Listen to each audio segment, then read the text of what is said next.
Hello, everybody. Welcome to episode 5 of the Stream Scene. It's good to be back. I am joined here by Kiratze and Peebro. What's up, guys? You going good? How about yourself? I'm doing well, thanks. So this episode is going to revolve around being a Twitch affiliate, how to become a Twitch affiliate, what should you do, what are your next steps, how to make the most of it. And we're going to be answering your questions today as well regarding affiliateship. But before we get to that, I am joined here with Kiratze and Peebro.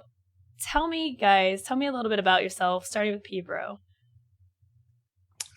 Well, my name is Peebro, aka Young Peppo, aka many other names, and I've been on Twitch for like 2 years now, like sort of on and off casually originally, and then as of maybe just over a month ago, started going real hard at it, and it's been going pretty well. So yeah, that's kind of awesome. the short summary right there. What about you, Kiratze? Yeah, so I've been on Twitch a little bit longer. I've been on since 2013, I think. I actually had a Twitch account before, but a different Twitch account, which no one will find, where I tried to play League of Legends on a very poor internet, and that's where I discovered that bad internet does not make streaming possible.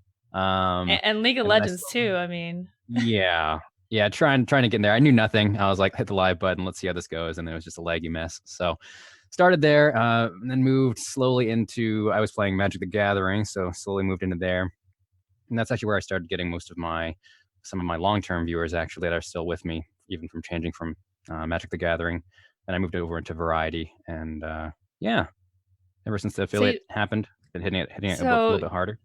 You're okay. That's awesome. So you're a variety streamer. How's that been going? Like, have you always been variety? Well, definitely not always. I had a focus of like collectible card games ever since Magic the Gathering. But then I figured, you know what, time to start just playing sort of what I want to. I sort of got hooked on trying to just only play games for viewers.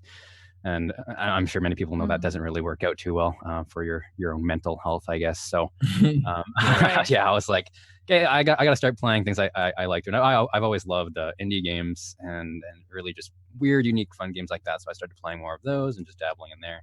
And then as I start to just sort of dive more into just sort of like how Twitch works as a whole, I'm starting to find a balance between being able to play games I want to, while still potentially building that viewership up. And Escape from Tarkov, which we'll be talking about later, is a perfect example of that, actually.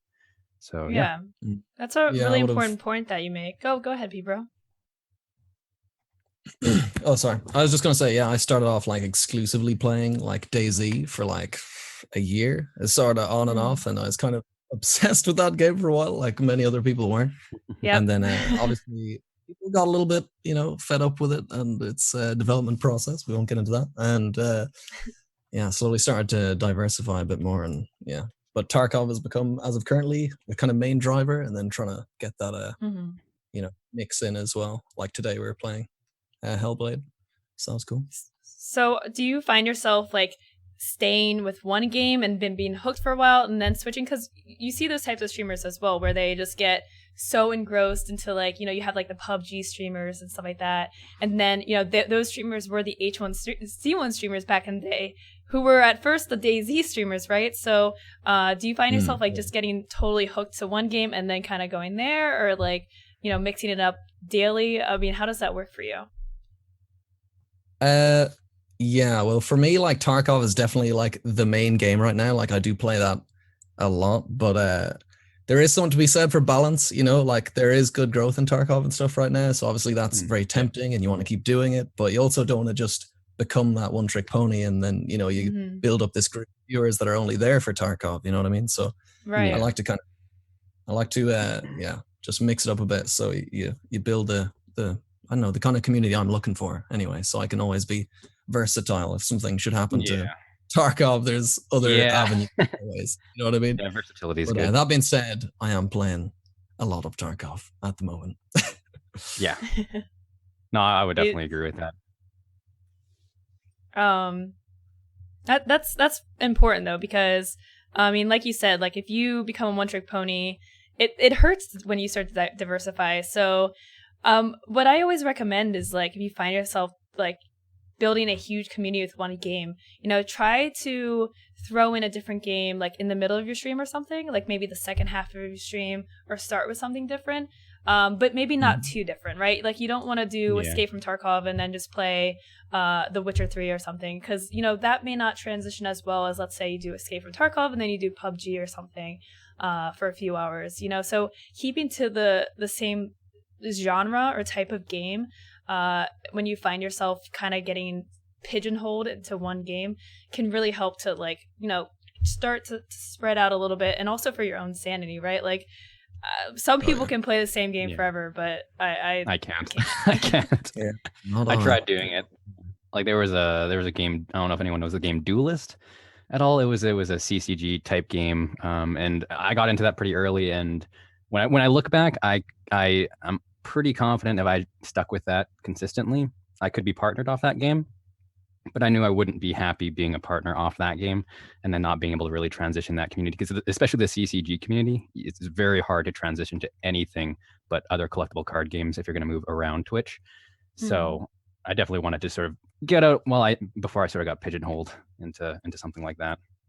And now you're pretty much full variety, right? Like how do you plan your streaming schedule, especially, being a Twitch affiliate, not having that viewership needed to really, be consistently in those top rows. Game selection is really, really important at this level, because, picking the right games will help you grow. And if you pick the wrong games, then you're going to be drowned and, in a sea of other streamers. So how do you figure out what you're going to play? For me, because now I'm just finding that balance between sort of playing games I want to, as well as still trying to focus on growing that viewership. I always choose first what I'm interested in. That's sort of the main first thing. If the game doesn't look interesting, if I don't think I'm going to at least stick with it for more than a few streams, I just won't even try it. Especially because if I don't enjoy it, then obviously my community is not going to enjoy it as well. There is a website that I just discovered actually called Twitch Strikes. I don't know if you know about it, Loco, but it actually breaks down sort of how many viewers are watching, the top streamers. It breaks down sort of what is potentially best to stream at that hour, and it sort of changes and fluctuates sort of depending on how many viewers are shifting over to which game. So I take a glance at that just to see what's going on, but also it's because I do love indie games and stuff like that.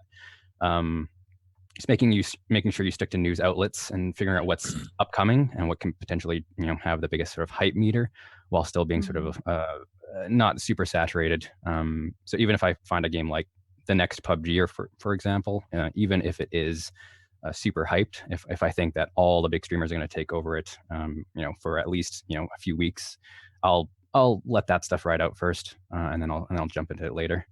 So. Honestly, I have a kind of different approach in a way. So I don't know, what I kind of like to do is have that main driving game, right, and get people in through that game that has the blend of both good to watch, good to play. So for me, like Tarkov is that right now, but then it's kind of I'll play almost anything, kind of to counter what you said earlier. Like I was playing Human Fall Flat last week, which is pretty different from Escape from Tarkov. I think it's about showing those viewers like who do give you the chance and drop in to see you playing something else, just to prove to them that you can do more than that, because I'm definitely like humor based and stuff. And it also helps if you want to transition more into slightly more saturated games that you normally wouldn't be able to. So like Peebro, you get really good viewership off of Escape from Tarkov, so you get what you average probably around close to 100, I would say, from what I've seen. Maybe a little lower, but but you still have even anything above 50 for a lot of the big saturated games, though, that still puts you way up the list. So even like halfway through your stream, at least starting with the game that you're good with, and then transitioning into something that even at least for the next couple of hours, maybe those lurkers that are still in your channel will still stay in your viewer list. So you'll still be up a little bit higher on those saturated games, at least for the first little bit, and that helps you out. Yeah. And I don't think it's wrong to be like, play something super drastic. It really depends on your, I guess, your mentality with streaming. Like, if you don't really care too much about your viewership, do what you want. Do what makes you happy. if you have a community, that's strong in one game and but you feel like playing something else, like play something else. Because, if you force yourself to play something you don't like, your viewers are going to be able to tell. Like if you're kind of sick of a game, your viewers will tell. So, but if you find yourself, on the other hand, getting down on yourself, if you see the viewership drop, first of all, if that's happening, you should just not look at your viewership. I don't even look at my viewership numbers, like, ever. Just don't look at it, But if you find yourself just feeling not great when you switch to something completely different, if it's affecting you that much, then you should try to, like, diversify within a genre. So it's really, like, up to how your stream is and how you can handle it. Yeah, I think the not looking at viewers is a really important one that took me quite a while. It was kind of one of those things where I'd still sort of look, you know what I mean? And it's amazing how I'm still affects in that. Yeah, and honestly, man, you'll be better off if you don't, because focus on the people that you can see in chat, no further beyond that. Interact with those people, and that's to me anyway, that's how you build like a real core. Like, I've basically got like what I would almost consider like a little family on Twitch at this stage that watch me play almost anything, and it's from that kind of. It's nice. Yeah, just ignore the ignore the numbers. That being said, obviously numbers are important. To a big degree. You have to be aware of those things, but I think it's best to like maybe look after the stream. Check your stats, see how you did, and go okay, because it's so detailed now too, right? You can see exactly where. Like at what time you did well and what point you switched game and where the views went from there. And so like, it's all there after the stream. There's no point like, basing your emotions off that number at any given time, because that's just I think it's hard for a lot of people, especially new affiliates though. Because like when new affiliates see the program, like now that they've put a number on getting affiliate status, it's the affiliate status, it really is at its core not like super high up. Like the amount of things you need for it, like a lot of people I think can get it. Maybe not everyone now, since considering how much Twitch has grown. If you're starting a channel brand new, it might be a little bit more difficult, but there were already a bunch of people within the affiliate range, right? So thousands of people got affiliate status right away, and I think it's tough to grow from that point. I think a lot of people in that stage are still really emotionally attached to numbers, especially when they see sort of how far partnership can be and stuff like that. So even at like 1 or 2 viewer drops for them are super, super devastating. So it's all about like just a shift in perspective, I guess. Like you said, Peebro, just sort of, even if you're looking at analytics, just don't look at a dip and taking that as a hit that you're not good enough. Take it as, okay, what can I improve on? And you can't even just look at the lows. You got to look at the highs and say, okay, this is what I did good. So let's keep doing that, and then let's see what else and where am I lacking? And that, like I think you said before as well, versatility is a very, very important skill to have on Twitch, no matter where you are. And now here's a random question: do you guys ever rewatch your old VODs to see, how your audio is, how you're doing, like how you look as from perspective of a viewer? No, definitely. Every single VOD. Look at. Yeah, I at least check parts of it, because I don't look through the whole thing. There'll be details that. Obviously not. But there'll be things that you'll be wondering, like, how did people not mention this? You know what I mean? But when you're thinking about those things, and you'll find stuff that like the levels are wrong, or you have some crackling going on in your mic, or something. I mean, even I deal with that, where I'll have a technical issue, and I have hundreds of people watching, and no one says anything. Where like my mic is like blaring or something. I'm like. Or like my overlay, like my camera is out of whack or something. I'm like, chat, please. But put down for 2 hours. I think it's important to look through your VODs, and I think it's something that people really don't think about. They're like, oh, what am I doing wrong? Like they're trying to sit there and think. But if you throw up your past stream and take a look at your video and look at yourself from the perspective of a viewer, did you have a period of like 30 seconds where you just didn't say anything? Because that's like anyone that came in during that time is probably just going to leave. And if there's a lot of dead air, then, people are going to just, potentially tune into something else, or look at your overlay, your audio, stuff like that. I think as being a Twitch affiliate and being a newer or smaller streamer, it is so important, quality and production, and analyzing your stats. It sounds like a lot, and it's pretty overwhelming, but if you care about growing, these are things that you have to think about. You have to think about, you do have to think about your numbers if you care about growing. So after the stream, the Twitch dashboard is improving with their stream summary analytics. Do you guys use any other tools to help take a look at how you're doing, or are you just looking through Twitch? Mainly through Twitch right now. I think there was that one that is coming up. Is it Arsenal logo? I think. Yeah. You retweeted yeah. from them. That's coming I'm soon. waiting for them. I'm waiting for them to start their sort of content creator demos and stuff like that, because I'm interested in that one. I have dabbled with other ones like Stream Hatchet and stuff like that before, but like I'm at the point still where it's like I don't want to get too hooked on the numbers, and while I only need the basics right now, and the Twitch dashboard does do the basics, shows your average viewer count, shows the dips, and shows the rises, stuff like that, and that's good enough for me at the moment. But it's definitely, I am looking out for other programs just in case something comes along that might make it a little bit easier, I guess, at least to handle that on a day-to-day basis. But yeah, I use like the stats are super comprehensive now on Twitch itself, so you don't really have to pray too much anymore. Like, I used to look at Twinge a bit more because that gives you your sort of your trajectories, that kind of thing, like how things are going and your average. When I look at trajectories, though, it's like, oh, is it going down? In 5 years, am I going to have a channel even? Yeah.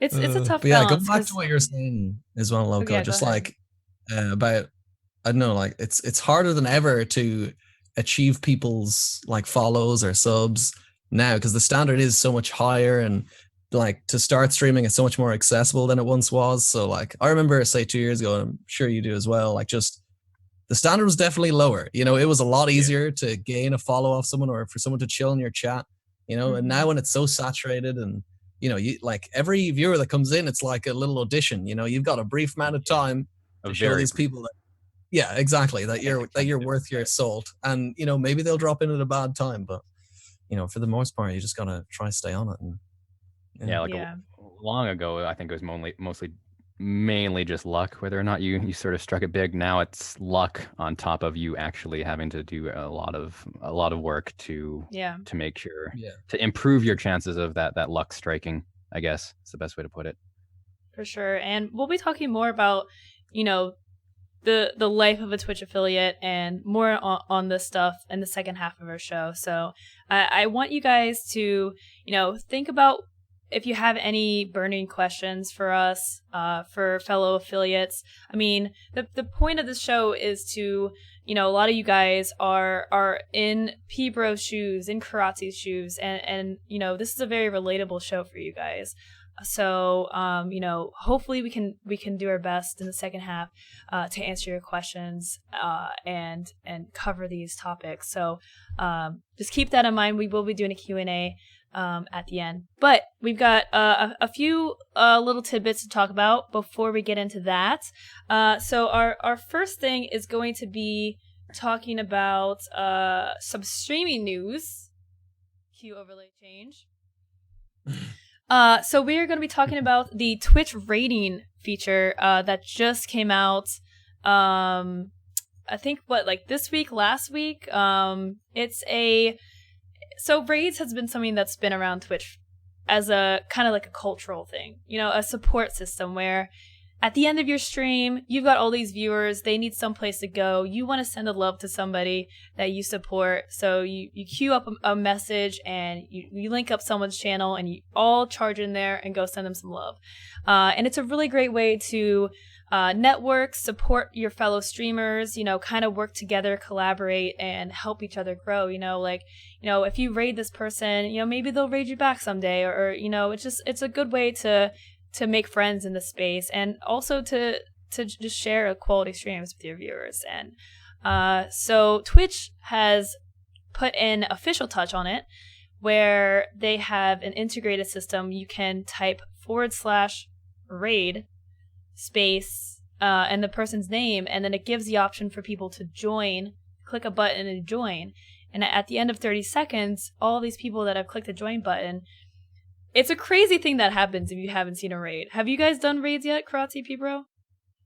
I've done some small ones here and there, but have you used the ratings feature? I have not yet. I have actually not yet, but I'm excited to, because it's definitely a nice thing. It's a nice little touch. It's just a little bit of an upgrade on what people are already doing, I guess. So yeah, it's just simplifying in the process, really, isn't it? Easier for both you and the viewers to engage in a raid, you know? Yeah. So have you Peebro had a chance to use it? No, I honestly haven't tried it yet. I had a massive failure of a raid earlier. I managed to do the old classic where you raid someone and they're finishing right as you raid. You're just like, oh, that's a classic. So I mean, what happens is it's crazy. I'm gonna pull up a little it's a little Twitch video that you guys will be able to see here. But basically how it works is when everyone joins at the end of 30 seconds, your channel becomes their channel. So what, like, your chat and your stream, it basically just automatically transitions to their channel. Like, it is seriously like it's like a magic trick. It's kind of weird. I did it earlier this week for the first time, and I was very confused because I was still live. You know, usually you host them at the end of your stream, right? Like, you send out the raid, you end the stream, you host. But the raid transitioned it so that, like, everyone that joined is gone, like, instantly gone. Like, they are literally pushed to the stream. So I'm sitting there, I'm like, wait, no one's here anymore. Why am I still live?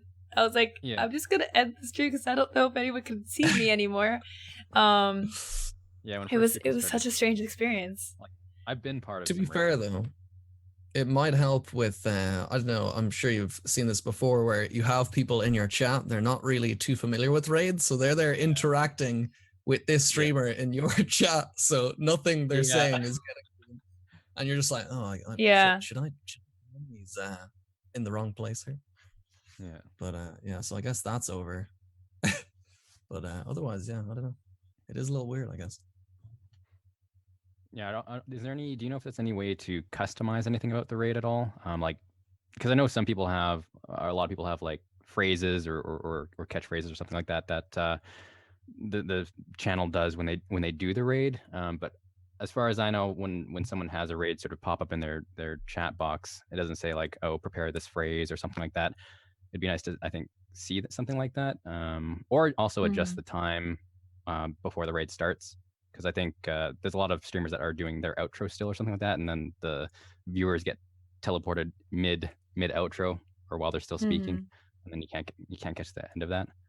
But I don't know. Do you know if there's any customization about the raid feature at all? So there are some settings you can choose, like who is allowed to raid you, like if you don't want certain people to raid you, or if you only want to accept raids from like teammates or people you follow.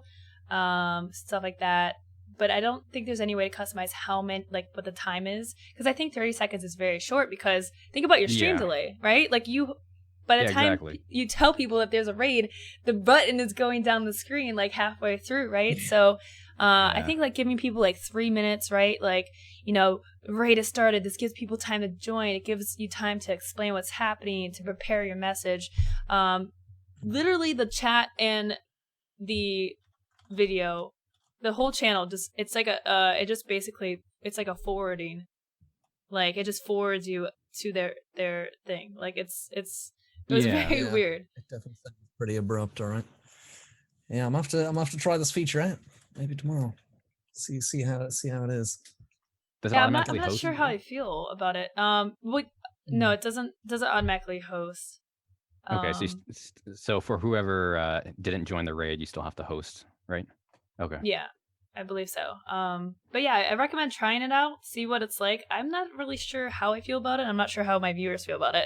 A lot of them were like, I like having, like, I like to tab it because I like still being in the chat. A lot of people like to just continuously hang in your channel. Chat still after, right? So yeah. So I mean, that being said, though, it is the first iteration, so give it Yeah. time. You know, they'll probably refine the process a bit more, and you know, One can hope. Yeah. I'd imagine so. You know, early access. Yeah. Yeah. So I mean, try it out. See how you feel. I'm not really sure if I'll use it. Our raids are. I've gotten pretty good at our community's gotten good at our raids, so I'm not sure if I'm gonna try to teach them a new trick or something like. Yeah. I think it does make it much easier for affiliates though. Those who are maybe a little bit newer to raids or don't really know what the etiquette is. This sort of streamlines things a bit for them, which I think is nice. Mm-hmm.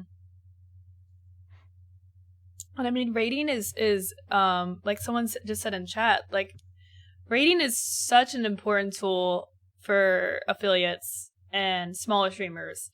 You know, being able to raid with even just a handful of people, but you're raiding someone around your size, like, you know, you're significantly, bumping them up. Like, it's huge. You know, every viewer counts, right? So raids is a great tool to, try to support other people, but it's also networking, and you do hope to get something back. Like maybe they'll raid you one day, maybe they'll throw you a host. So, if you don't raid yet, you should definitely consider it if you're looking to grow. Collaboration is huge. Do you guys do any types of collaborations with like maybe multi-streams or? But especially moving into the EFT community, I hope to, because there's a lot of awesome EFT streamers out there actually that I'm really enjoying their content. Peebro is one of them. But hit me up, baby. We can have. And actually, speaking of, we can just start talking about Escape from Tarkov, because you guys, right? So for streamer Escape from Tarkov, you guys are going to be talking to someone who has never played the game. So why don't you tell us a little about what is Escape from Tarkov? So I guess my definition I always give to people who don't really know what the game is it is a hardcore realistic first-person shooter with some MMO and RPG elements with a strong emphasis on loot.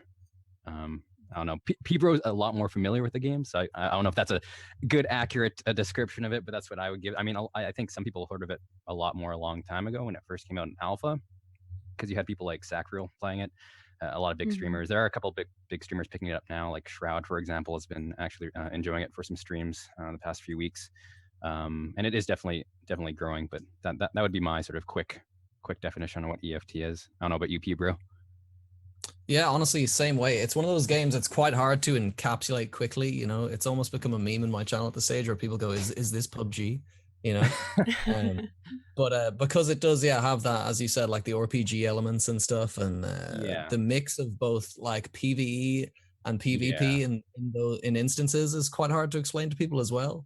Yeah, I find, but basically survival shooter with MMO aspects, I suppose. Yes. Okay. And it is hardcore. So unless you have this, there are certain special pouches in the game you can have that carry things over death.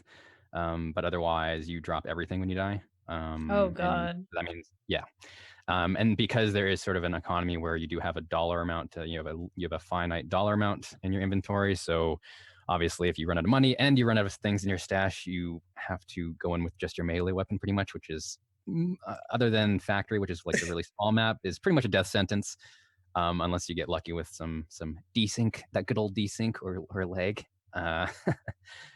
It's pretty much a death sentence going in without a weapon. But that's one of the things that attracted me to it, though, because I've always been like with MMOs and stuff like that. Like there was a really old MMO called Shadowbane, which was sort of the same concept in terms of PvP, just sort of drop everything, full loot type of thing.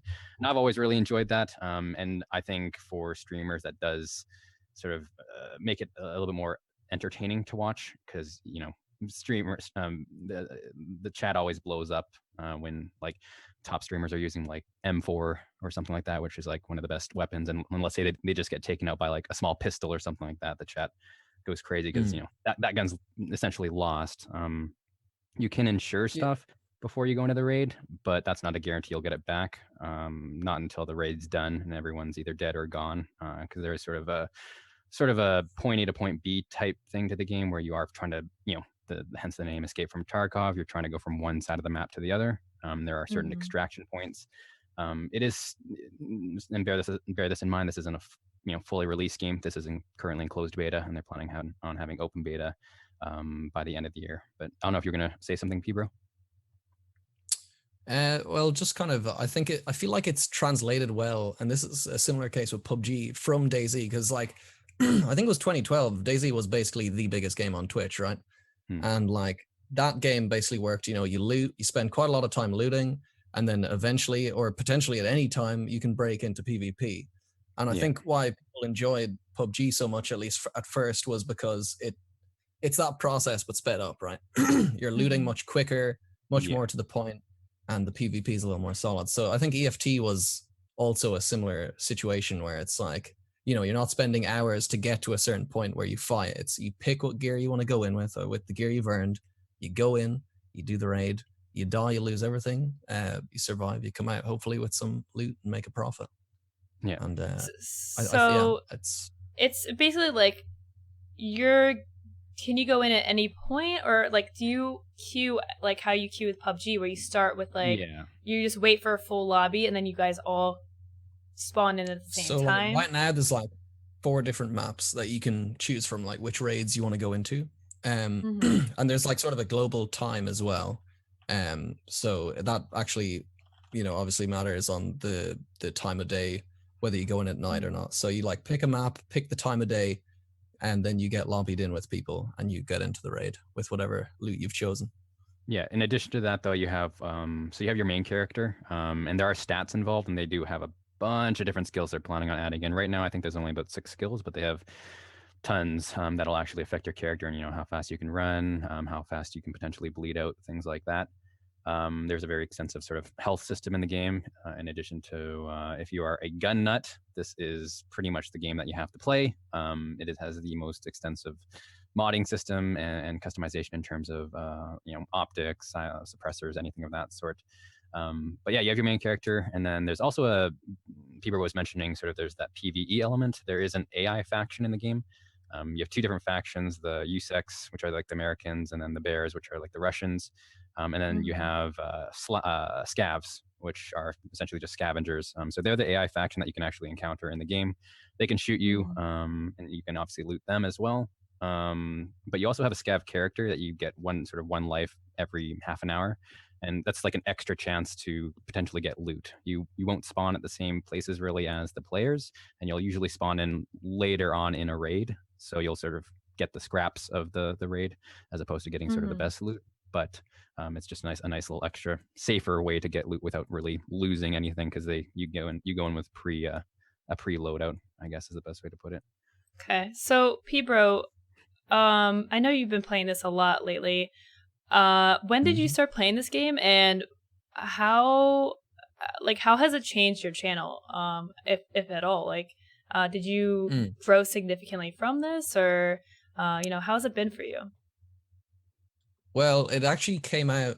Well, I started playing it in January, like just at the start of the new year. I got it on like sale, but at the time there was an NDA on it, so you couldn't actually stream it. So that gave me time at least to get used to it and know the ins and outs of it.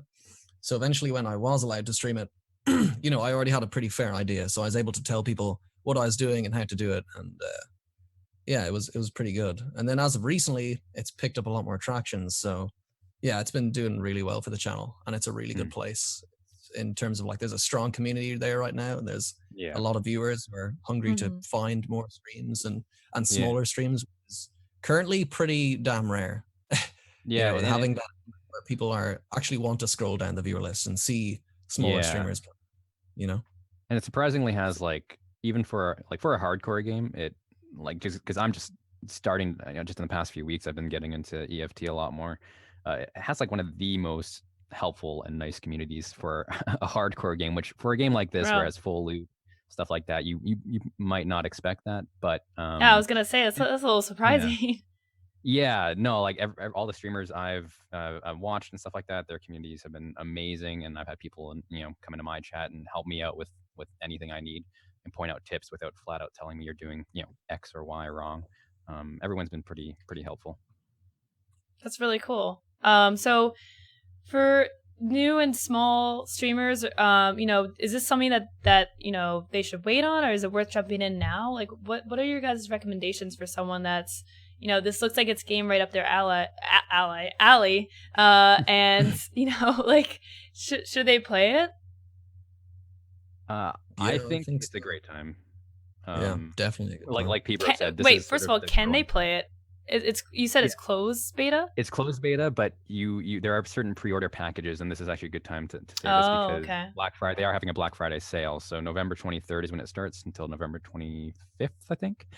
And it's 25% off all the pre-order packages, and that includes people who already own the game. You can upgrade if you want for 25% off, but I believe the entry package is $45 USD, I think. So it'd be 25% off that. And then at any point, you can really, if you decide you really, really enjoy it and you want the extra perks, you can upgrade if you want to. I think it's a really, really, really great buy. It's an easy game, I think, to watch streams of, ask questions, and then have a really good idea of if you'll like it or not, because it is sort of just a game loop of choose what you want, go into the raid, loot, PvP, whatever, and then loot out or die. So it does have sort of a game loop where you can really just sort of pick up on that, and any streamer pretty much you walk into and ask a question, they'll be able to help you out and give you a better idea of if it's for you. But I think because this is sort of for people who do enjoy the hardcore experience, I guess. It's relatively easy to watch and see if you want to actually pick it up and stream or not. That being said, I would recommend people who are like thinking about trying it to maybe just like at least learn the basics, because if they're like already they're like the viewers of the game are becoming a lot more educated on it as well. Like people who don't even have the game seem to know quite a lot of. Yeah, I have some. Like if you were to just completely like start playing it out of nowhere with no idea, you'd probably frustrate a few people quite a bit. Now, that being said, the community is great right now. That's like that is like mostly what I do with every game. Is like I go in completely blind, like I don't know what I'm doing. This is not an easy game to pick up and play. It does have a very high learning curve, but behind that learning curve is a very, very like deep game, and in terms of what it has to offer. So yeah, definitely do at least a little bit of research on the basics, because at the end of the day, it's a hardcore realistic shooter. Right. So you mentioned that you can buy packages. If you're a content creator, which you might be watching if you are, you can actually, it looks like you can request coverage for this game via Reverb. If you guys don't know what Reverb is, they are a PR firm that cover, they do Arc and a bunch of other games as well. I'm trying to copy and paste the link for you guys. A copy. Oh, that's not the link. That's the link to the Zoom. That would be really awkward to paste that. Give me 1 second. Yeah, and actually, also another note. Fat Tits McGee has a good point in chat. There is an offline feature in the game right now. I don't know if it's going to transfer over to the full release, but to learn the basics, you can drop into an offline mode just to go against AI and figure out the basics, and you won't lose anything. Doing anything. Okay, cool. You won't gain anything in the offline though. So even if you loot and successfully extract, you won't actually gain anything. But so it's like a practice mode. So yeah, if you're a streamer and you don't know about Reverb, like this is you want to pay attention, because Reverb, you can essentially you sign up, you give them your social media, your Twitch link, your YouTube if you have that as well, and you can request keys to games for coverage. In return, they obviously expect you to stream the game and submit some coverage, showing that you use their key appropriately. But if financials are a thing, you don't want to drop some money, and you're a streamer, click that link and definitely request some coverage for this game, and get access to it. So check out that link. One thing I'd say as well on that is even if you're like a small streamer, like don't be afraid to ask. They don't just give it to like really big streamers, right? They actually do give it to lower level affiliates and stuff as well, because they want everyone to try the game out, and see how they feel about it and give everyone a chance. So, and I would say that's worth like with mentioning. anything like that, yeah, don't hesitate. Like, don't be ashamed of your viewer size. Don't lie about your viewer account, but don't be ashamed of it either. This is advice that I see very commonly on Twitter from people that work in PR, and they get requests from content creators, and they're like, just tell, be straightforward.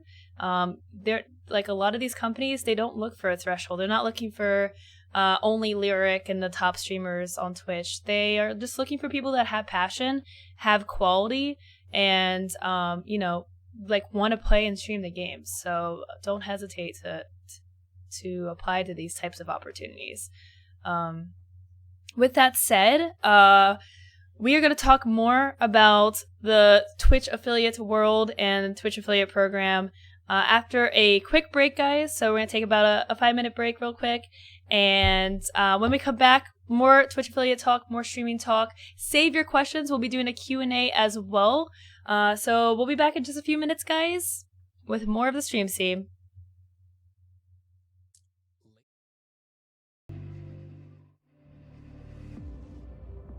And we are back with the Stream Scene. Sorry about that. We're back for the second half of our show, guys. We're going to be talking about the Twitch affiliate program a little bit more in depth, and talking about their experience, Peebro and Kiratze's experience as two Twitch affiliates. And then we will throw it back to you guys, talking about, any advice to help you guys make the most of it, and also answering your questions too.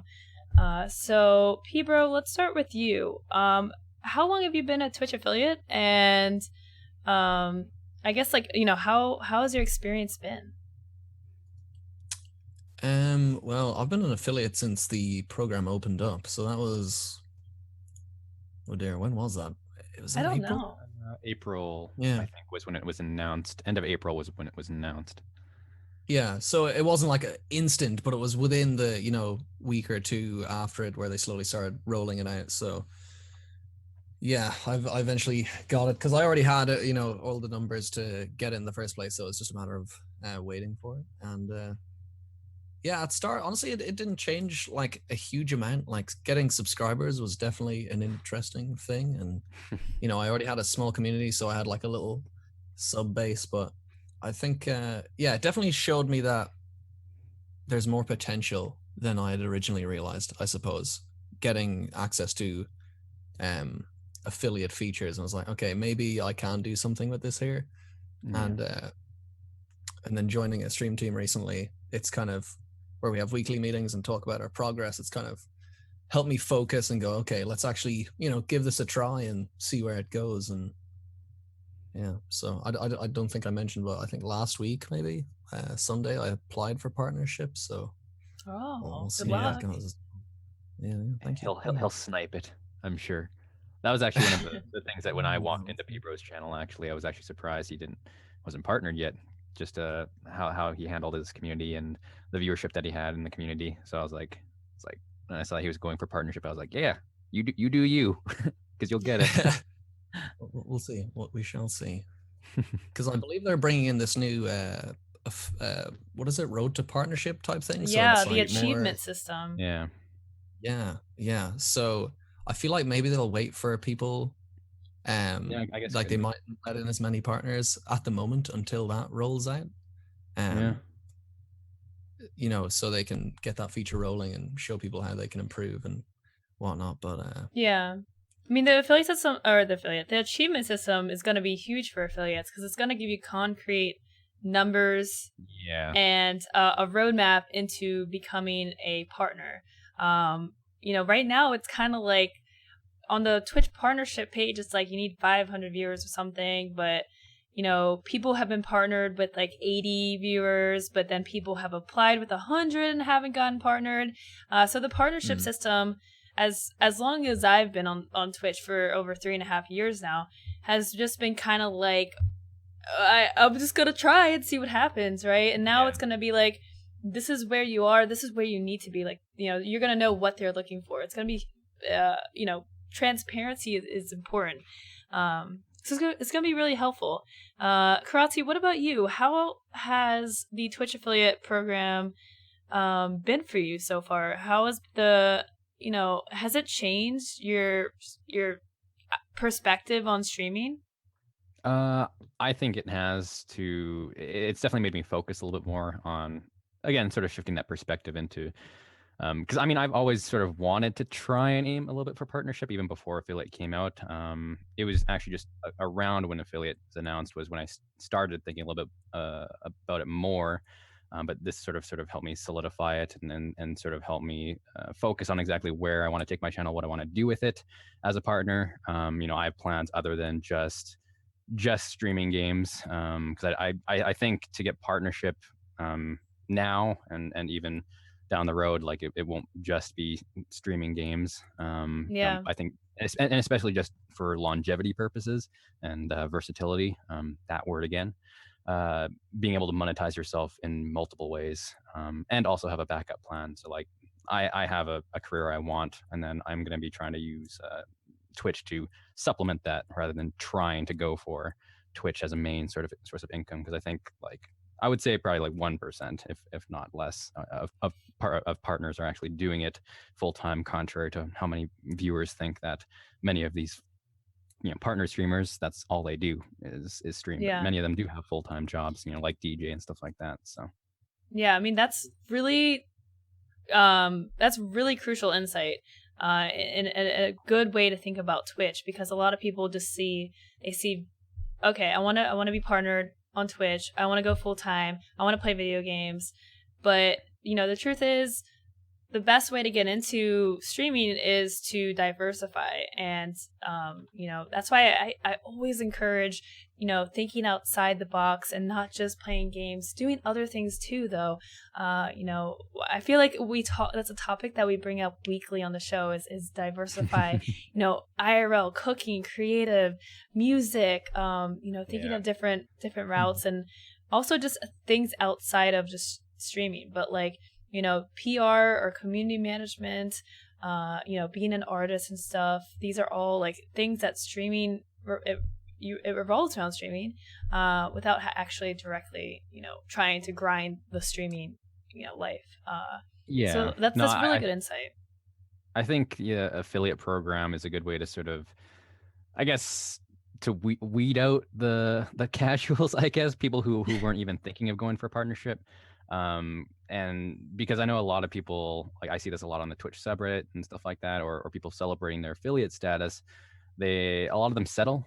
A lot of them think this is it. I can earn money. That's all they think about, is like, okay, I put $1 to my channel, now I can actually earn an income rather than asking just for tips, you know. And that's not the bad thing, right? Like, yeah, there's nothing wrong with that. Yeah, there's nothing wrong with that at all. But I think I think people should at least think about, because you apply for the affiliate status, right? It's not like you have these requirements and you automatically get affiliate, because it's something you need to think about on where you want to take your channel, because there's absolutely nothing wrong with just doing it as a hobby for fun, sharing with your friends, and I think that's honestly is the best place to start and the best place to sort of keep your channel for a while. But you know, you really do have to think on whether or not you want to enter into that affiliate program, because that essentially makes you into like an independent contractor for Twitch, and there's rules, there's contracts, and stuff like that. There's a lot of, you know, tax, a lot of lingo that you have to go through and learn. And if you're not willing to put in the work to learn that stuff, then you shouldn't apply for it, essentially. Right. So Peebro, so you have a sub button, right? You have cheering. Do you do anything special with these new features now that you have them? You know, you have features that only partners had, you know, for forever until now. Do you do anything special with your new affiliate features? I guess sort of. I just started doing a thing called Cup God of the Week, and it's basically where we elect someone's face to be, you know, to become the face of the cup. Therefore, the cup god, and you know, we try to appease that god weekly, if possible. Otherwise, awesome. I mean, nothing too crazy, really. I mean, other than, your custom alerts and stuff. But I find with the affiliate features, all it makes you do is like want the partnership features, right? Because you're like, oh, I get all this cool new stuff, but I don't get sub badges, and You get a little I don't taste. get this. You get a little taste. Yeah. So you start wanting much more. You're like, oh god, give me. Now I just really want sub badges, and I want all the other things that emote slots. That's all I want. It's like I have ideas. Twitch. I have ideas. Why can't I use those ideas? So I got like 3 emotes made, and I really want them to be available for everyone. You know what I mean? But so I can only have 1 right now, and then I had to put the other 2 on tier 2 and tier 3. But I think I'll be going back on that if partnership does happen and make them available for all. But yeah. Do you guys do any what about like sub perks? Do you guys do anything special for your subscribers? Yeah, like I have a bunch of sub perks listed in my Discord. Obviously, you have sort of the main ones like sub only chat in the Discord, things like that. I want to, because I have a lot more free time now. I want to go back to something I did a while ago, was after stream anime, where we essentially on Sundays after the stream, everyone hops into a website called Rabbit, where you can screen share your screen, and we just watch a bunch of anime together. So I think I'm going to be moving that more into sort of the where the subs can sort of join me. And occasionally, one of the sub perks is just whenever I'm watching a Netflix show, or when I feel like playing a game, I'll just throw up in sub chat, does anyone want to join me? And they can sort of get my time off stream as well. So those kinds of things. And then also, because I'm working on becoming a personal trainer as sort of my main career, have a bunch of sort of personal trainer related things that are for that. But yeah. That's cool. Peebro, do you do anything special with your subs? I've got a pretty racy Snapchat. No, I'm just kidding. No, honestly, at the moment, not really. I have some ideas floating around for things I want to do, and particularly for like stretch goals as well. I'm going to start incorporating soon, like for hitting certain amounts, like different things we can try. But yeah, otherwise, nothing particularly crazy. I mean, we have I just started playing with subs, so like I make squads on Tarkov of subs, and we get a few people in for a few raids, and then we get some more people in, and yeah, so far that's about it, really. That's awesome. So a chance to come home, I suppose, is the main thing for now. Yeah.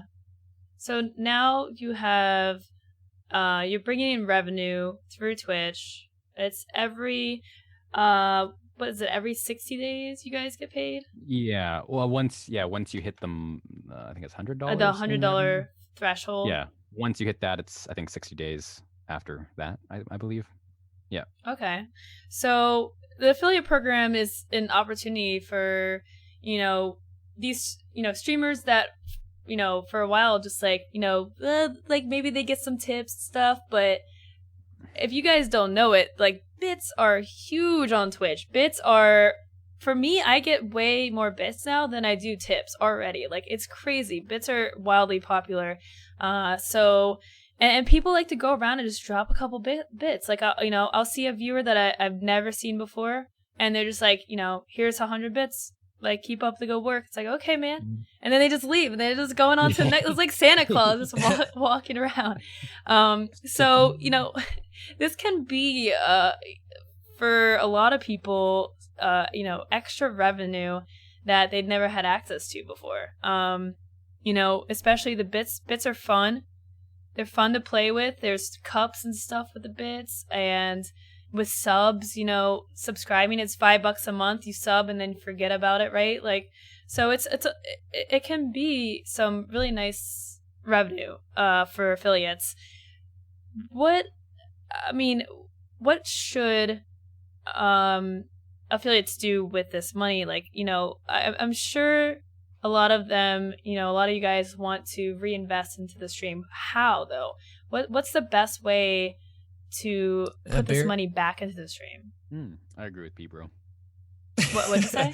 No, honestly, I said beer, but no, what I was actually going to be putting my money towards, at least for next year, is conventions. So PAX East, hopefully in April. I've already, got my tickets for that, and so bits will all be going towards that. Hopefully, maybe TwitchCon later in the year as well. So they're the kind of two of the big goals for next year. That's pretty good goal. I mean, cons are great for expensive. networking Yeah. and expensive. But very expensive. Yes, but yeah, no, those are really good opportunities. So and hey, I'm going to PAX East too, so I'd love to meet you. You know, that's like right there, like some FaceTime. So that's a really smart investment, but a very expensive investment. What about you, Kiratze? Well, short term, I think a lot of affiliates can do is obviously, giveaways. I mean, that's a really short term thing that can sort of give you that nice sort of quick emotional boost, ego boost, I guess, seeing those numbers go up a little bit. Obviously, just bear in mind you don't want to turn into a giveaway channel or anything like that. But obviously, I think the first thing, fill any technical issues you're having, whether it be audio, Right. video upgrades there. Those are sort of the things that are going to make a big difference growing forward, just because of how important first impressions are. You Right. can obviously use that money as well for things like graphics and overlays. Like myself, for example, like I have a graphics guy. Like I have no artistic talent whatsoever, so I did not attempt to do anything of my own. I was like, yeah, outsource that, and that's not a bad thing either, is to know where to outsource that kind of work, to sort of make it a little bit easier on yourself to focus on your own content. But yeah. And with what you said about graphics, paying an artist to do your Twitch emotes, like you're investing money into something that could potentially increase your money. Like if you have really cool emotes, I know people that get maybe 100 or so viewers, but they have over 1,000 subscribers because their emotes are just so good. Like people love them. People will just sub to them. They'll never watch that streamer, but they will sub for those emotes. And you guys, you get one tier 1, one tier 2, one tier 3, so it's a little bit harder of a sell, but having nice emotes is a really smart investment. Paying someone to do something nice and switching them out every now and then too. Don't go stale with your emotes. I would try to switch them like maybe every 6 months or something, depending on your budget and your artistic ability. Try to change it up, especially like I said, you only have access to 3 emote slots, so changing them up for your viewers and your supporters is it's a way to excite them again and could entice some new viewers too. Everyone loves new and flashy stuff. Yeah, I just got a new emote. Oh yeah, you got a new one? Yeah, and I think it's a trend with a lot of streamers now where they're doing like holidays and stuff. So like getting some Christmas emotes or Halloween emotes or something like that, and like reskinning their emotes like for the holidays too. Yeah, so that's one option. Yeah, they're spamming the new emote right now. Loco Gobble. I still love the paint one. I think that's the best one. Which one?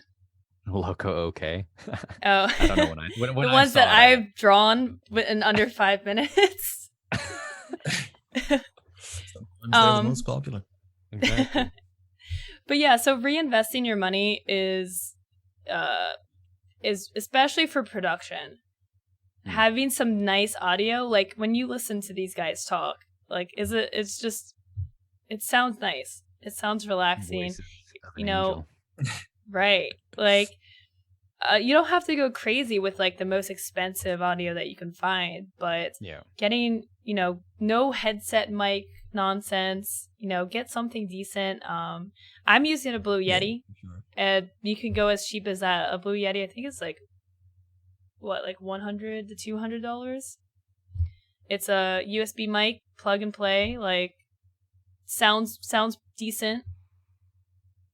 Yeah, and going back to kind of what we were talking about earlier, it's like how it's getting harder to impress viewers now, new viewers, right? So if someone comes in and hears a headset mic, like it or lump it, they're not going to be too impressed. There's a standard now. Oh yeah, definitely. So yeah, you can get a USB mic for, like you said, £100.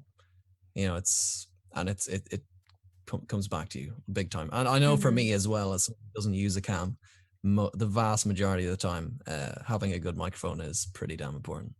Yeah, I mean that's definitely like a very very tough thing to do to pull off is the no cam streaming. Oh yeah. How do you like what's your mentality like with not having a camera? Like, you know, do you find yourself wanting to like talk more to compensate or just focus more on production? Like how do you handle that?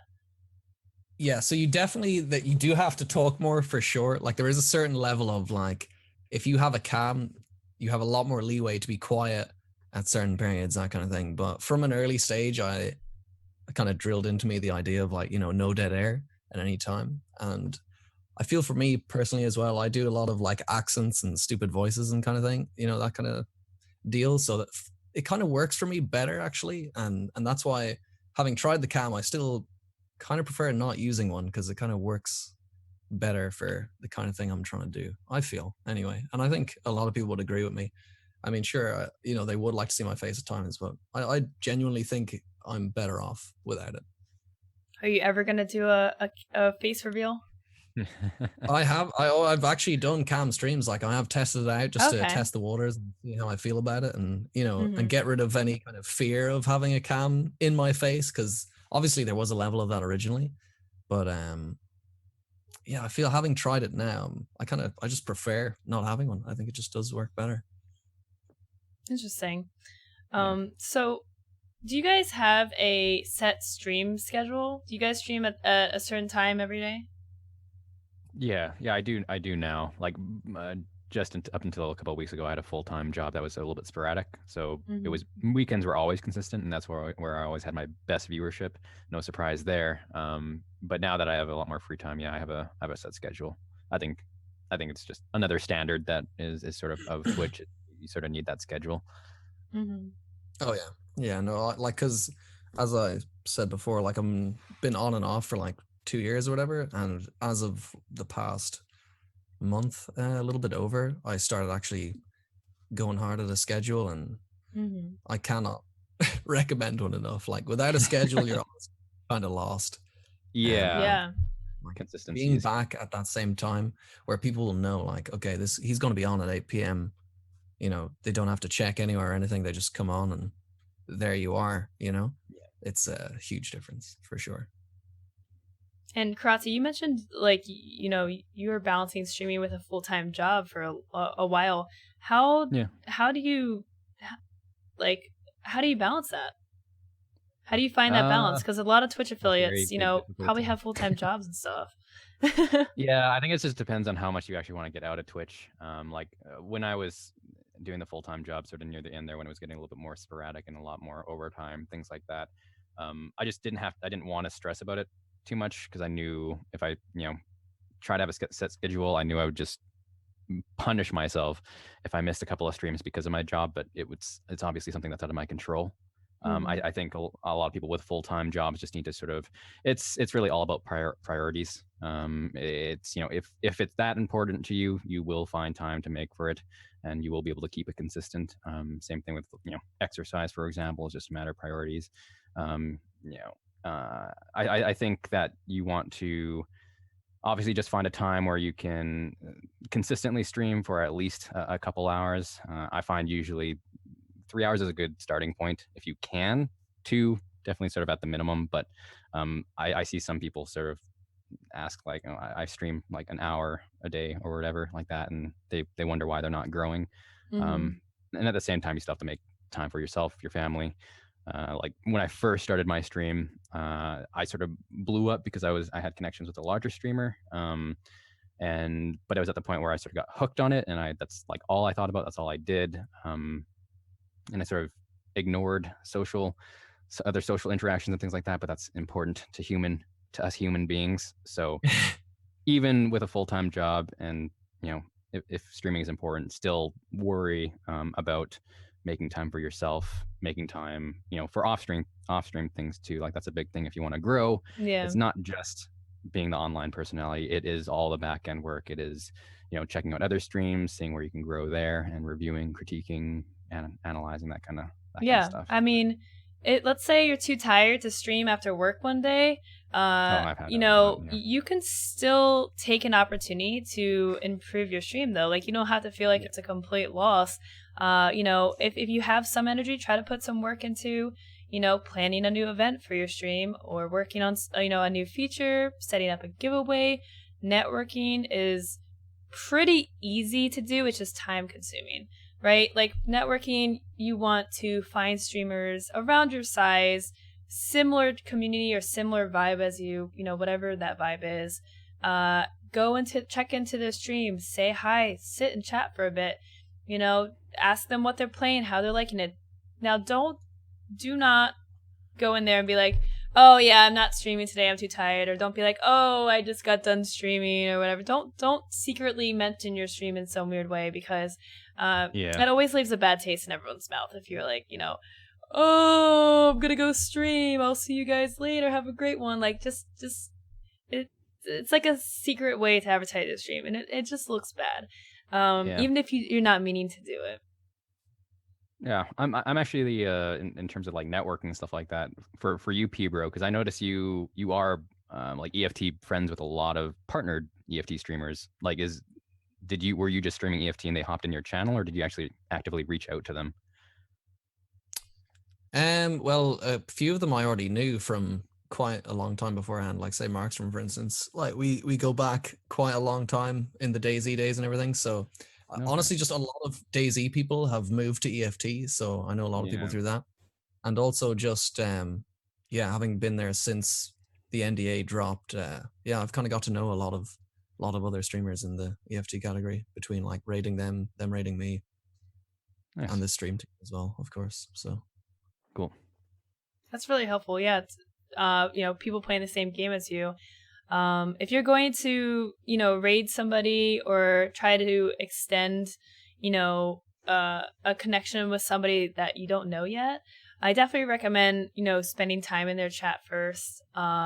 If it's somebody that you end up wanting to raid, ask them first if it's okay.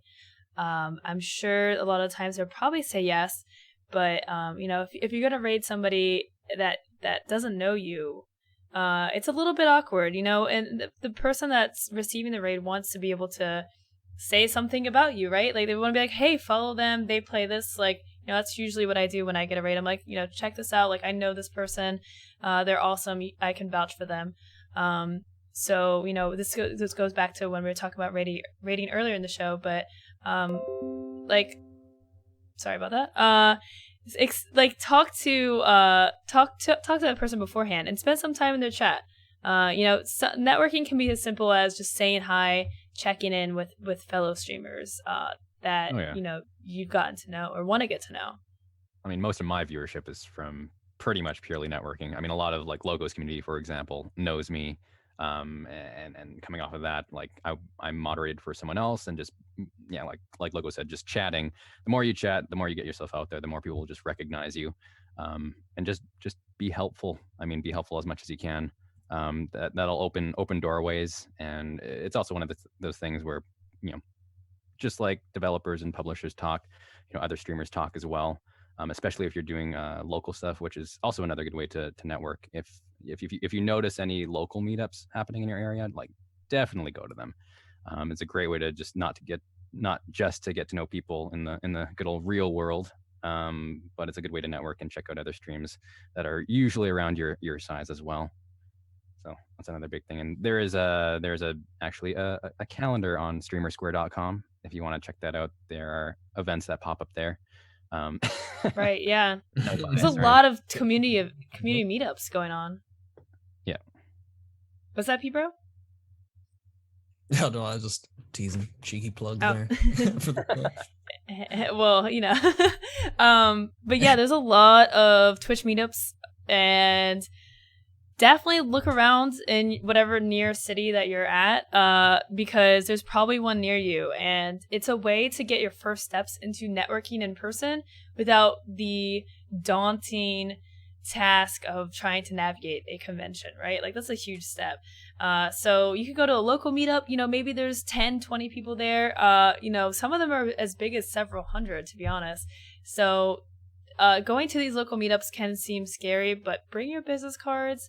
just go have fun, and you don't know what kind of connections you make. Like when you see someone in person, it's different from, seeing a username. When you see someone in person, like, no one cares about how many viewers you have. You shouldn't ask like, that question, or if they're a partner or not. You're just trying to talk to somebody like they're a human being. And that's just how like the most genuine connections are made. Have you guys had any chances to go to conventions yet, or any meetups? And if so, how was your experience with that? Conventions, no, just because I have other financial priorities, I guess. But next year, I'm definitely going to conventions. And as for local meetups, there's an esports bar that just opened up this year in my city that hosted some meetups, and yeah, amazing. Have made real life friends from it, and also we visit each other's streams and support each other that way. And especially if you're an affiliate, it's just all about sort of that one extra viewer and one extra person coming to your stream is extremely important. So the more the merrier type of thing. Yeah, I went to a convention last year. Honestly, I kind of more focused on chilling with my community and perhaps maybe or maybe not drinking quite a lot of alcohol. However, yeah, the future ones are going to be a lot more. Well, I'm going to, try and make sure there's a nice clean balance of the two, and maybe not at the same time, So, you gotta have fun. You gotta have fun, right? Yeah. So we want to open up the floor to you guys a bit. So if you guys have any questions about being an affiliate, anything at all, really, if you guys have any questions, pour it into the chat. We'll take your questions here for the next 15 minutes or so, and try to answer the best we can. But if you guys, Kiratze Peebro, do you guys have any tips, just general tips for affiliates or aspiring affiliates? I mean, to get affiliate status and to be an affiliate, I think there's a lot of those general rules, make a schedule, stay consistent, think about your game choice, things like that. But I think the main thing is to just not worry. I think that actually roadblocks a lot of people, just worrying about the numbers, worrying about, I browse the Twitch subreddit a lot, and it's a lot of, what is the best here, what is the best there, when really a simple Google answer would solve that problem. Be resourceful. That's my biggest tip, actually. Know how to search for information, know how to be creative, because that's something that I think not a lot of people do, is they just go to Google or they go to forums and ask a question that can easily be solved with a quick Google. But Peebro, any tips? I'd say one of the biggest things is to find the right game, really. Just a matter of picking the ones that have the balance of people like to watch it and you like to play it. Like, that is a golden rule that's pretty difficult to find in a lot of games right now. And just making sure that it's the kind of game people are open to finding new streamers in. Like, say for example, like League of Legends or PUBG right now is just so saturated, and you might love to play the game, but you're started from the bottom. It's going to take a lot of scrolling for someone to find you, so it's incredibly unlikely. And that's not to kind of put people down or anything, but it is reality. Definitely, it's reality, right? Yeah, you got to pick a game that you can actually get found in for a start as well, if you want to grow at all. Yeah. So first question, was it hard to hit requirements for affiliate? Well, I guess Peebro and I aren't the best test, because I think both of us started out being way above the requirements already. So what are the requirements for those that don't know?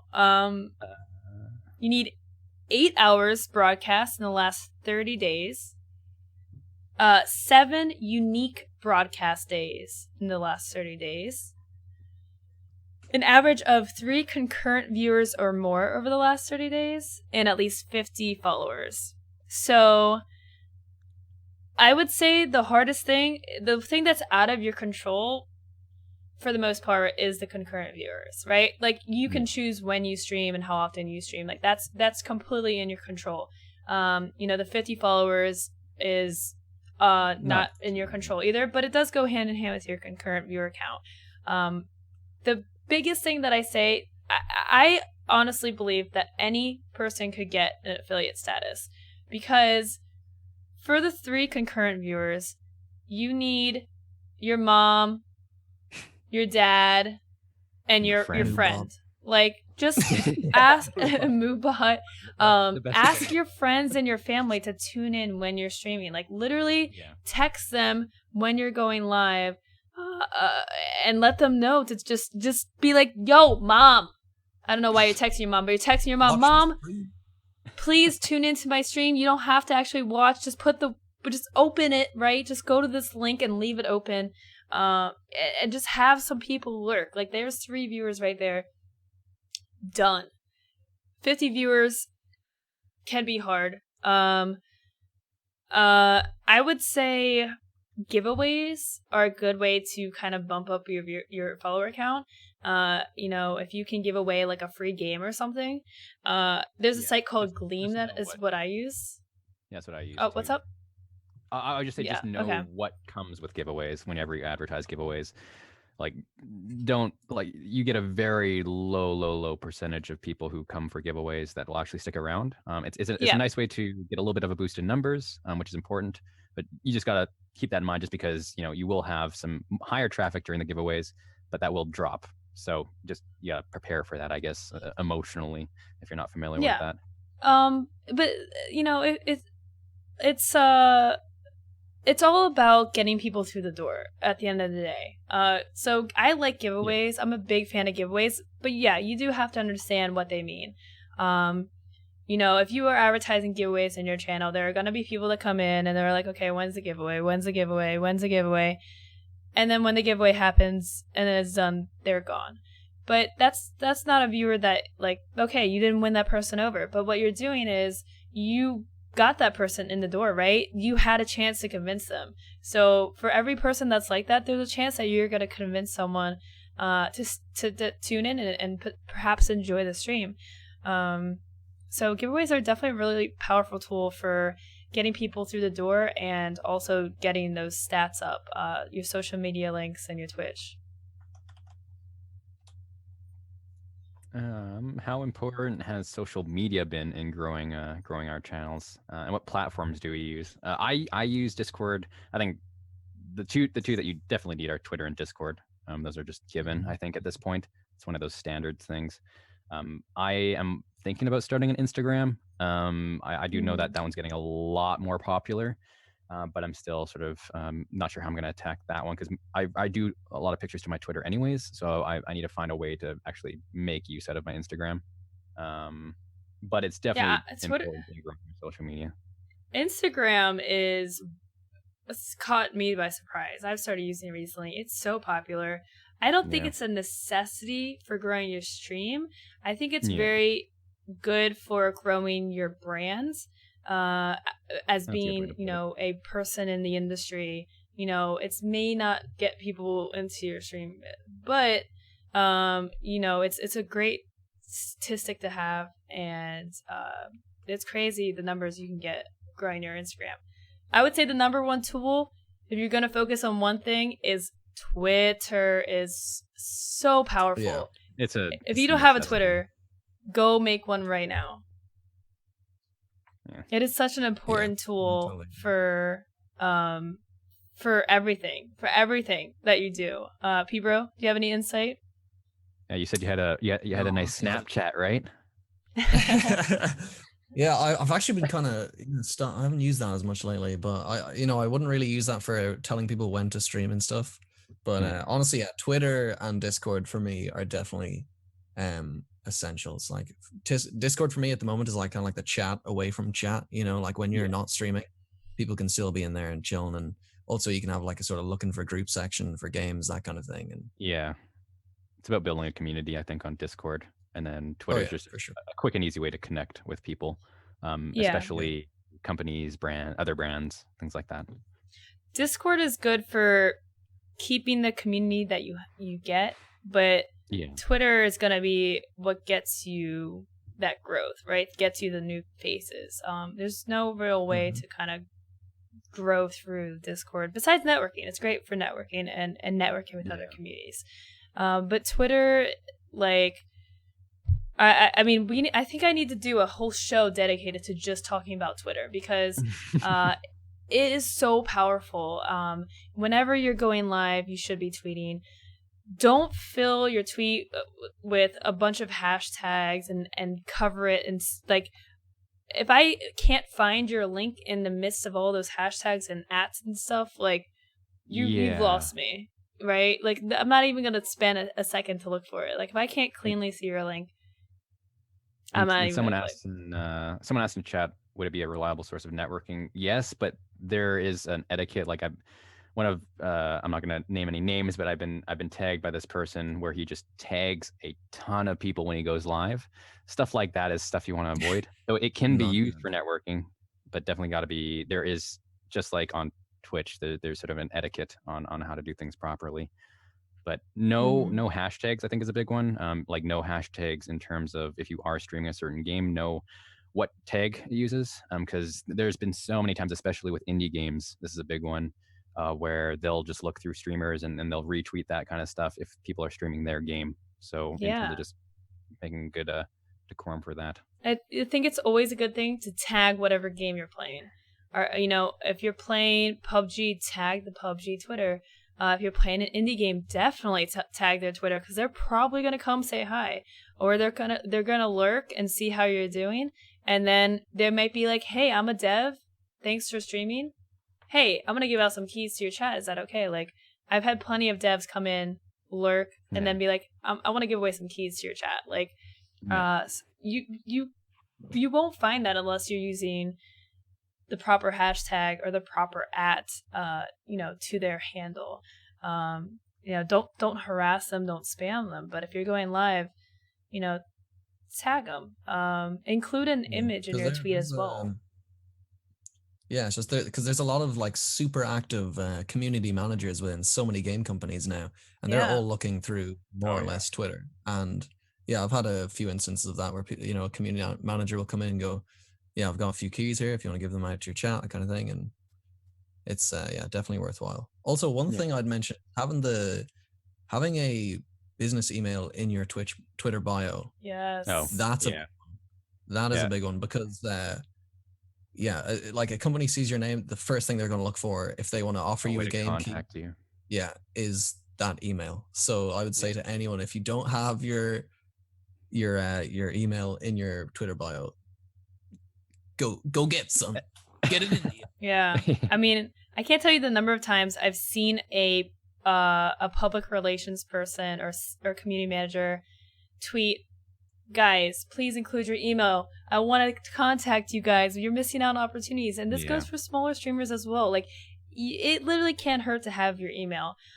Don't just make sure your email is like, something about your stream, like, tcoop16 at gmail.com. That's fine. But if you're tcoop16, you don't want your Gmail to be like, Barbie fan for life 2938 at Gmail. Like, so make sure that it's like something, with your username, at Gmail, done. Business email, done. Do that for sure. It doesn't hurt. Next question is this is going to be a very tough question. How do you break through a plateau in your stream? In terms of viewership or like, I guess, feeling stagnant with your stream. Yeah. I mean, both, right? Yeah. Like, it's. Yeah.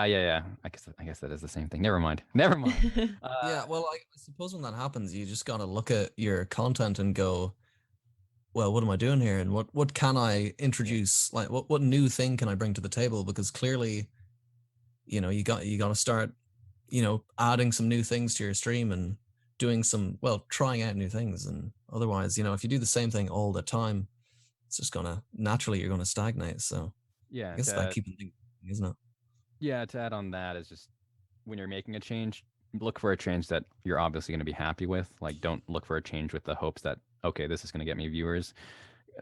go with a change that I am very interested in this game. This game makes me happy. I mean, that's one of the reasons that I started streaming Escape from Tarkov, is because I wanted to just play something that I was going to enjoy, because I did feel a little bit stagnant for a while, but sometimes it's just about hopping and testing games out. Don't hop too fast. I think if you are going to change stuff though, like don't do a new game every day type of thing. Try it out for a few streams, see check your viewers, and also big thing is to get feedback from your community. Like ask, like don't be afraid to ask your community, okay, how do you guys feel about this game? Are you guys enjoying this? Because obviously some people, a lot of streamers do have a connection with their chat, in the sense that if their chat's having fun, they're obviously going to just have fun automatically, no matter what's going on. But yeah, and I think it's important to realize that a plateau isn't always a bad thing. It's kind of part of variety streaming. You'll have like little growth spurts, little opportunities, where you have more viewers and you surge or something. But then it's like, if you're not declining, plateauing isn't necessarily a terrible thing. Now, obviously, it doesn't feel great if you're plateauing for a long period of time. There's a couple things that you can do. I mean, obviously, it comes down to just change, right? Like, you got to change something. Whether you want to try different changes, like little tweaks, I would say, like, maybe try starting in 30 minutes or an hour early, or try maybe try a different game or something like that. Or you can do something drastic. You can try to rebrand your stream, get new graphics, new overlays, just try to bring a new spark. Events, I always suggest events. Planning a party for your stream. Doing some kind of like viewer day is always fun. Planning, something around the holidays. I would say a charity stream. Charity streams are a great way to excite your community, and people just love different events to look forward to. Yeah. And stretch goals as well. Like if we can reach a certain level, we're going to do such and such and that kind of thing. Which is I'm only starting to introduce now, to be honest, especially with like now that we have subs and all that. It's kind of, gives you the chance to have another thing to aim toward, which is nice. Yeah.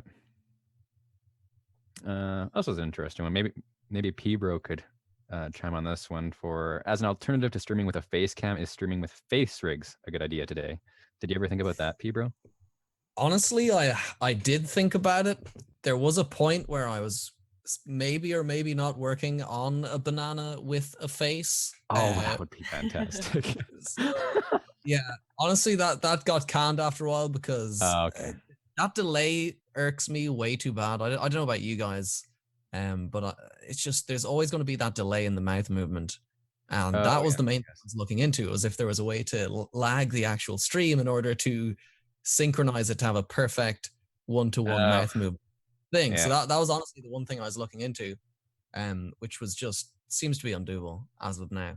I don't think there's anything wrong with it, but one of the things is like if you're going to be using some like preset face rig that everyone else has access to, maybe not great. What I would recommend is try to maybe get one made, or even try to make one yourself. Like I don't know if you guys know like Scribbly, but he's got his own like custom face rig type big ones, right? Like it's like hand drawn stuff, and it all has a bunch of different animations.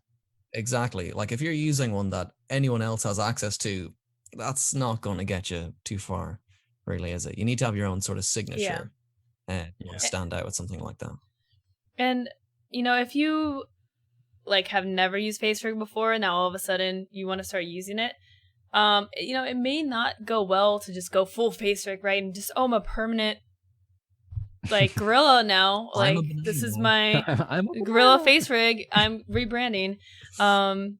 But what you can do is you can use it as a fun tool to bring in every now and then. Like, you could be like, Saturday is Catterdays, and on Saturdays you're a cat. Like Saturday the cat. You can make a whole character. You can get into role playing with it. Like it really can add some pretty cool dynamic to your stream where you're like, Wacky Wednesday. You're Bobo the clown.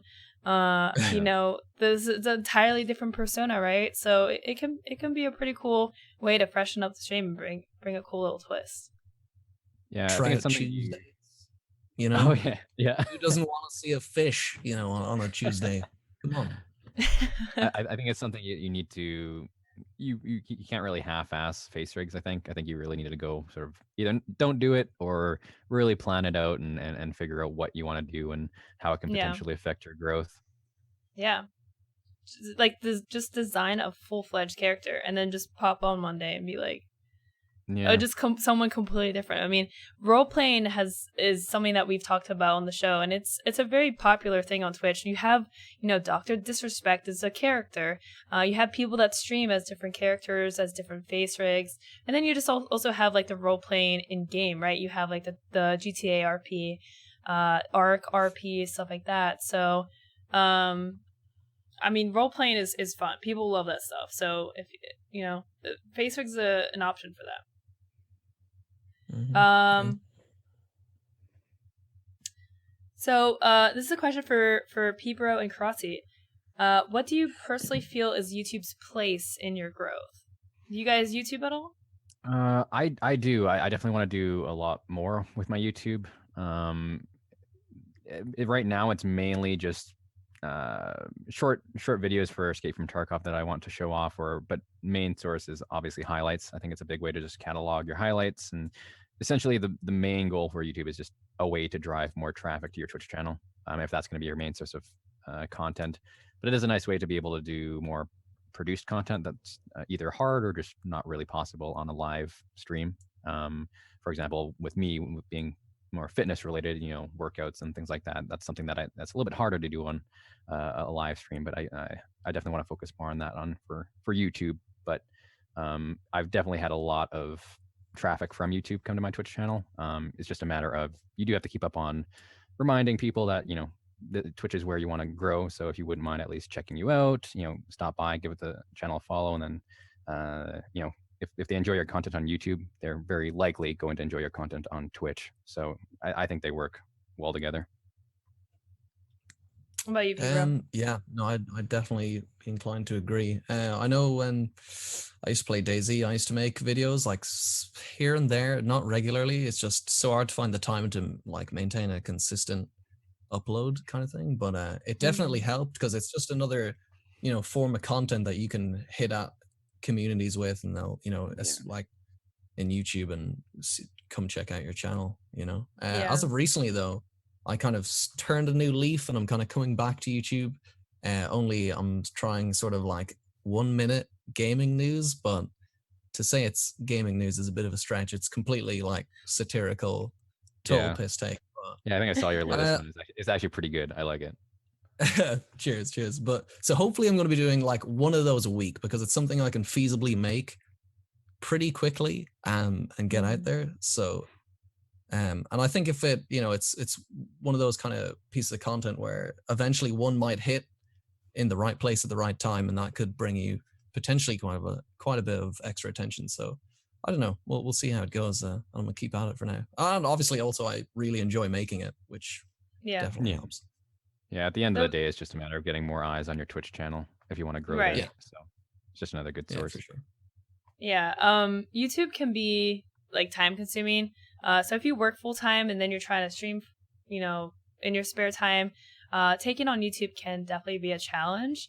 What I recommend doing is at the bare minimum, if you want to get into YouTube, what you can do is, either you're making highlights, hopefully, of your Twitch stream, or, maybe you have some mods or, a partner, like a boyfriend or, a wife or someone that supports you that can make highlights for your stream.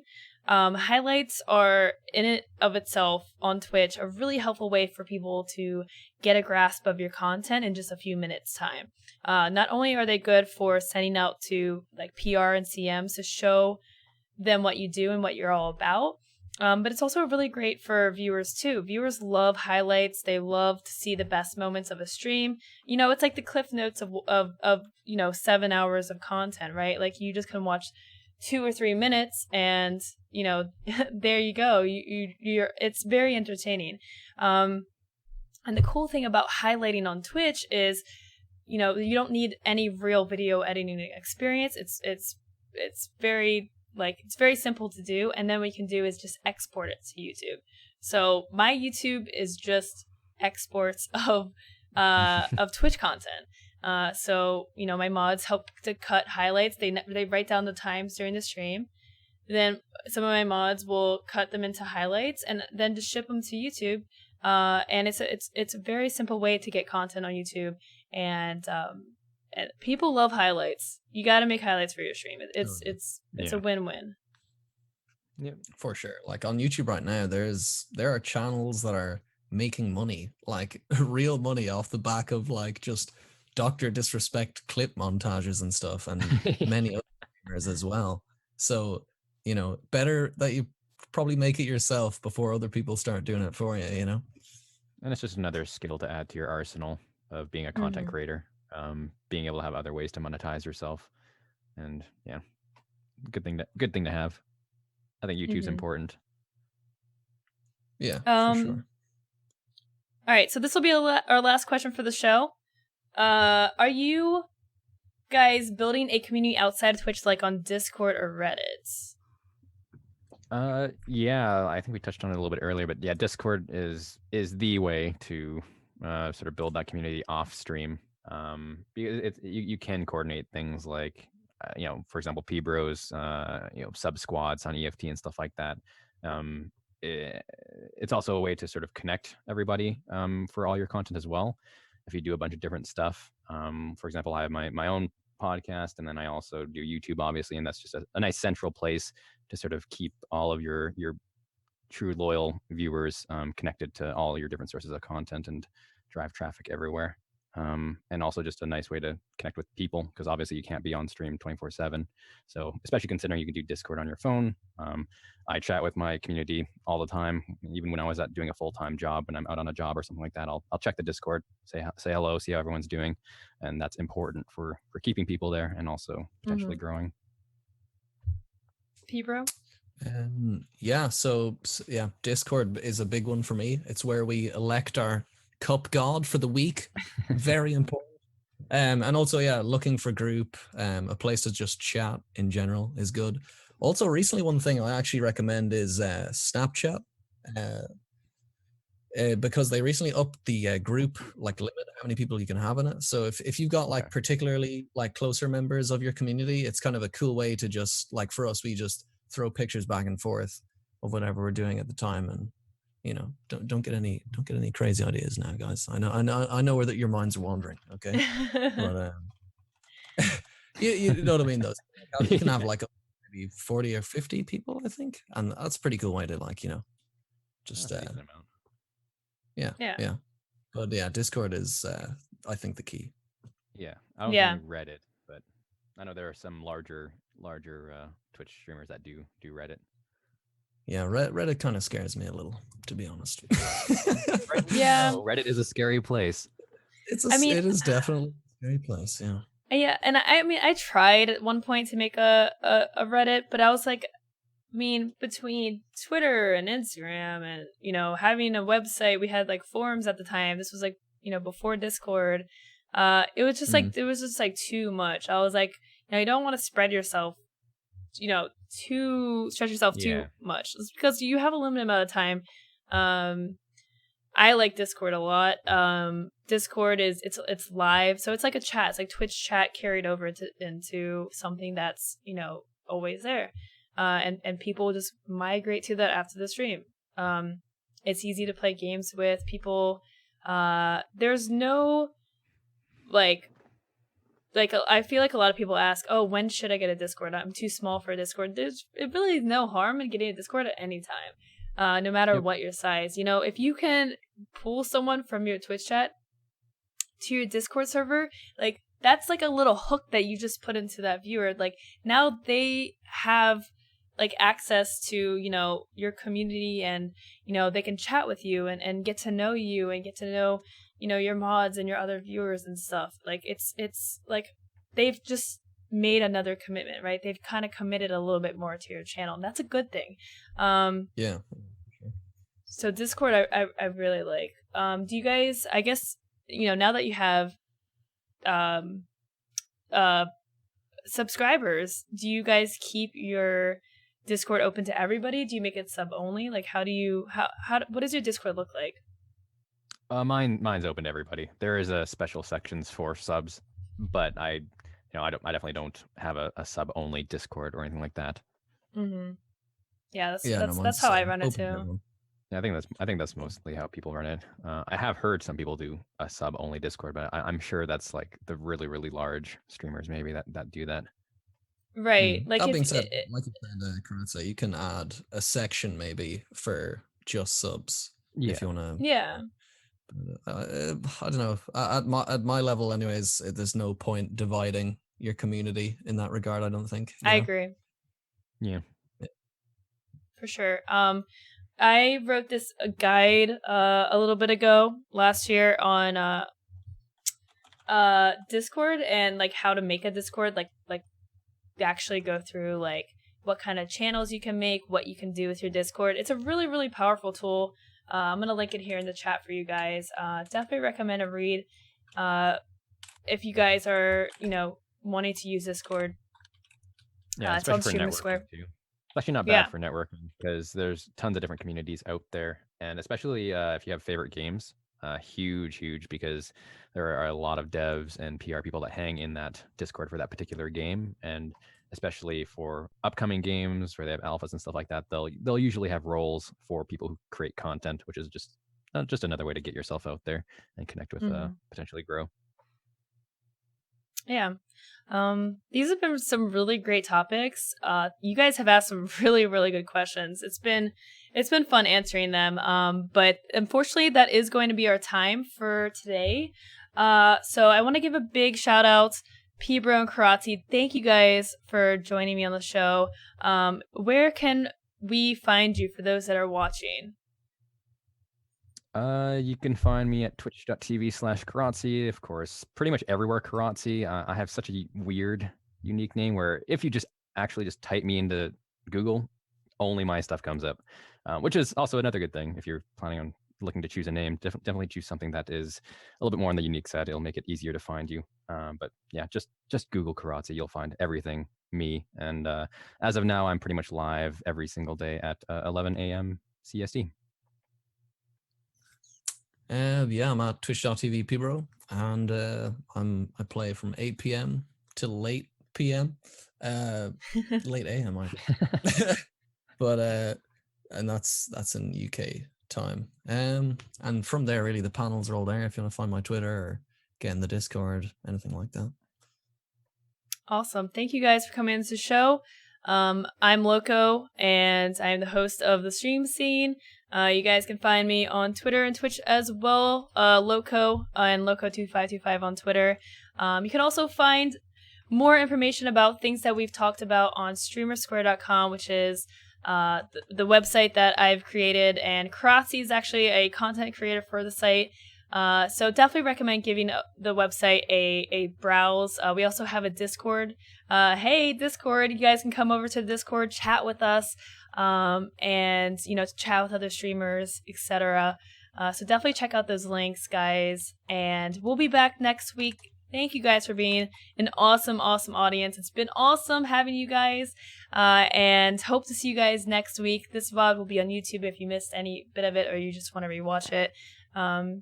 But Peebro, Kiratze, thank you guys again for being on the show. It's been a pleasure having you guys, and it was fun and learning from you guys. So this has been the Stream Scene. Have a wonderful evening, guys. We'll see you guys next week.